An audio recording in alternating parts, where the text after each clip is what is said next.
యేసుక్రీస్తు నామం మీ అందరికీ కూడా శుభాభివందనము తెలియజేస్తున్నాను. కీర్తన గ్రంథము 19వ అధ్యాయం మొదటి 3 వచనాలు కనుక చదువుకున్నట్లయితే దేవుని యొక్క వాక్యం ఈ రీతిగా రాయబడి ఉన్నది.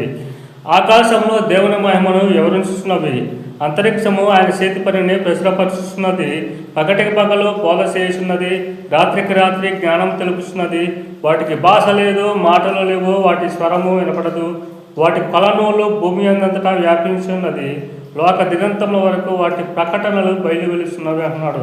సూర్యుని ప్రేమ దేవుని బిడ్డలారా, సృష్టి దేవుని గురించి ఎలా వివరిస్తున్నావో ఇక్కడ తెలియజేస్తున్నాడు. ఆకాశములు దేవుని యొక్క మహిమను వివరిస్తున్నవి, అలాగే అంతరిక్షము దేవుడు చేసినటువంటి పనిని వివరిస్తున్నది.